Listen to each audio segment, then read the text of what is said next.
बिस्मिल्लाहिर रहमानिर रहीम आऊज़ु बिल्लाहि मिनश शैतानिर रजीम बिस्मिल्लाहिर रहमानिर रहीम। हे जगतबासी, आज आमी शामीम आলী চিশতি আপনাদের সামনে একটি আলোচনা নিয়ে আসলাম। সেই আলোচনাটি হবে কোরআন নিয়ে। আর সেই কোরআনটি বুঝতে যাইয়া আজকে একটু আলাদা একটু ব্যতিক্রম আলোচনা হবে। তবে দয়া করে একটু ধৈর্যের সাথে একটু শুনবেন। যে একটি বিষয় হলো, আল্লাহ কোরআনে যা কিছু বলেছেন যে আল্লাহ এক, আল্লাহর বাক্য এক, আর আল্লাহ কোরআনকেও একভাবেই পাঠিয়েছেন। যেমন আল্লাহর কথা এই পৃথিবীর কারো ক্ষমতা নেই যে আল্লাহর কথাকে বদলাবে বা আল্লাহর কথাকে চেঞ্জ করবে, এমন কোনো পৃথিবীতে কেউ আসেনি আর কেউ আসবেও না। আর এই পৃথিবী যতদিন থাকবে এই কোরআন থাকবে। তো এখন আমার কথা হলো যে আল্লাহ যদি বলে থাকে একটি কথা, কিন্তু এই কোরআনকে অনেক মানুষে অনেকভাবে বুঝতেছে। এখন কোন বোঝাটা সঠিক এটা আপনারা বলবেন। যদি মনে করেন যে হ্যাঁ, এই তিনটি পার্ট বা তিনটি কৌশল বা তিনটি ধরন আমি বলবো, এখান থেকে কোনটি সঠিক সেটি আপনারা বলবেন। যে একটি বিষয় হলো যে কোরআনের মধ্যে যদি যাই তো একটি আয়াতে বলেছি কি যে আয়াতটিতে আল্লাহ একটি কথা বলেছে যে কুল হু আল্লাহু আহাদ আল্লাহুস সামাদ। আল্লাহ বলতেছে আমি এক, অদ্বিতীয় এবং আল্লাহুস সামাদ, আমি স্বয়ং সম্পূর্ণ, আমার কোনো কিছুরই অভাব নাই। আচ্ছা, তাহলে দেখা গেছে এক একটা আয়াত আল্লাহ এত শক্ত খুঁটি দিয়ে তৈরি করেছেন, এই খুঁটি লাড়ানোর মতো ক্ষমতা কারণেই এই কোরআনগুলোকে মানুষ এক একজনে এক একভাবে এক এক মতে বুঝতেছে। যেমন সেটি হলো যে তিনটা ভাগে মানুষ কোরআনকে বুঝতেছে। কার বোঝাটা সঠিক আর কার বোঝাটা সঠিক না এটা আপনারা বলবেন। সেটি হলো, যেমন একটি মালিকের তিনজন চাকর আছে। এখন একজন চাকর এসে বলতেছে যে মালিক, গোয়ালের মধ্যে যে গরুটা বাছুরটা যে আছে এটাকে জবাই করব। তখন মালিক বলতেছে, কিছুই বলছে না, মালিক চুপ। আরেকজন আসছে, জাংলার মধ্যে যে লাউটা এটা কি কেটে আনবো। আরেকজন আসছে, বলতেছে মালিক আপনার নাতির যে চুল বড় হয়ে গেছে, এখন এই চুল কি কাটাবো। তখন তিনজন যখন পাশাপাশি এসে জিজ্ঞাসা করলো, মালিক চুপ। কিছুক্ষণ পরে বুঝলো, কিছুক্ষণ পরে যখন মালিক উত্তর করলো, বলল যে বড় হোক। তখন একজন ভাবলো যে গোয়ালের গরুটা আরেকটু বড় হোক। আরেকজন ভাবতেছে মনে হয় জাংলার লাউটা আরেকটু বড় হোক। আরেকজন ভাবলো মনে হয় মালিকের নাতির মাথার চুলগুলো আরেকটু বড় হোক, পরে কাটবে। তো নিজে নিজে বুঝে তারা যার যার কাজে চলে গেছে। এখন এই তিনজনের মধ্যে কাকে বলেছে বড় হোক, এই কথা কিন্তু প্রকাশ হলো না।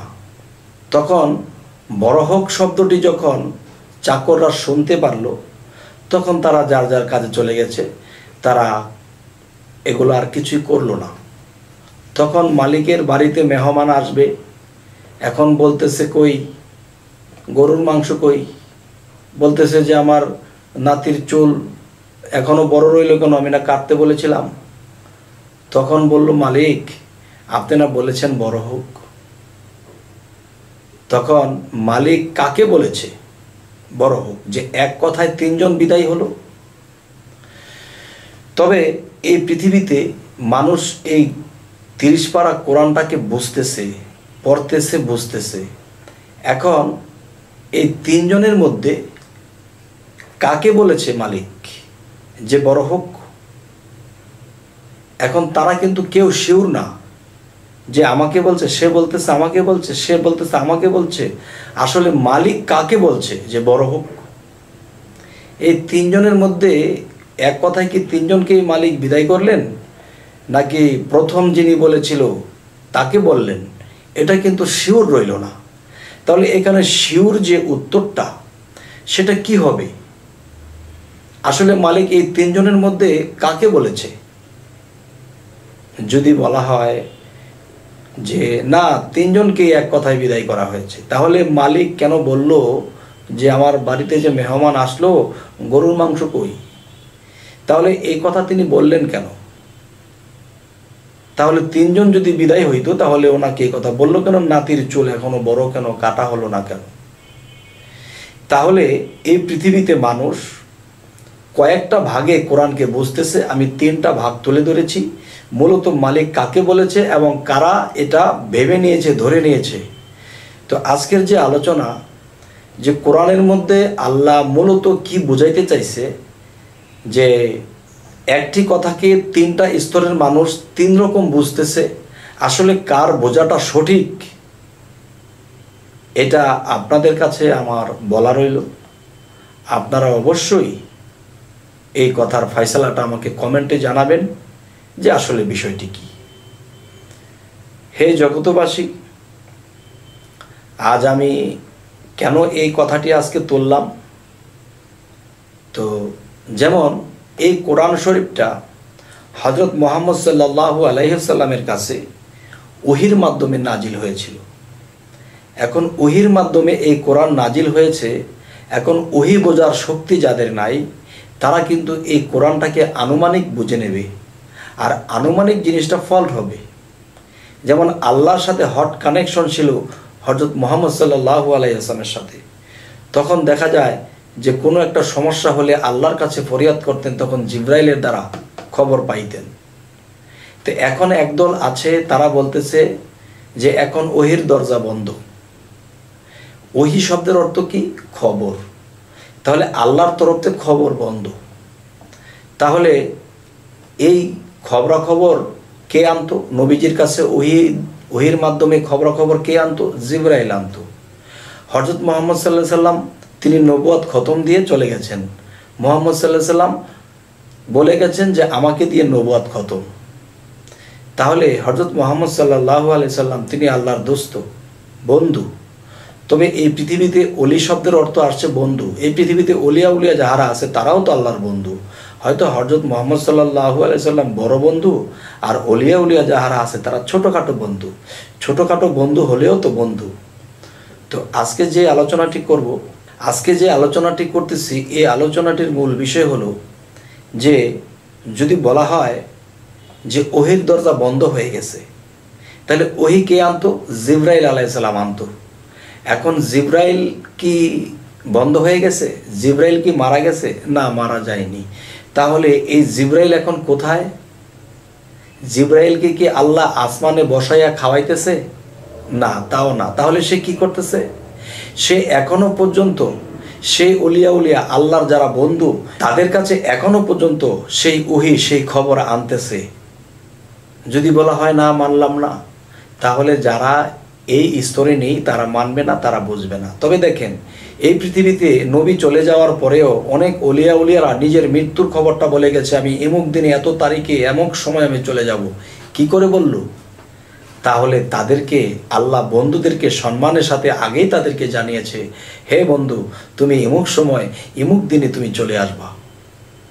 তখন এই খবরটা জিবরাইলের মাধ্যমে যখন পায়, তখন এই জগৎকে সে হাসি মুখে জানায়, আমার সময় হয়ে গেছে, আমি চলে যাব। এবং যেদিনের কথা বলে যায় সেদিনই সে চলে যায়। এরকম ওলিয়া উলিয়াদের জীবনে বহু খবর পাওয়া গেছে এবং সঠিক হয়েছে। তাহলে বোঝা গেল জিবরাইল এখনো আল্লাহর ডিউটি করে এবং ওলিদের মাধ্যমে এখনো খবরাখবর আনে। আর এই কথাটা যারা মানে সে তো কোনো বিশৃঙ্খলাই করবে না, আর যারা না জানে বা না মানে তারাই একমাত্র বিশৃঙ্খল করতে পারে। তবে যদি বলা হয় জিব্রাইল কি মারা গেছে, না, জিব্রাইল মারা যায়নি, আল্লাহর ডিউটি সে এখনো করে। যাই হোক, আজকের এই আলোচনাটার মাধ্যমে আপনাদের কাছে আমি যেটা জানতে চেয়েছি যে কোরআনকে বহু ভাগে মানুষে বুঝতেছে, কিন্তু মূলত 3টা ভাগ আমি বোঝানো হলো, আপনাদের সামনে তুলে ধরা হলো।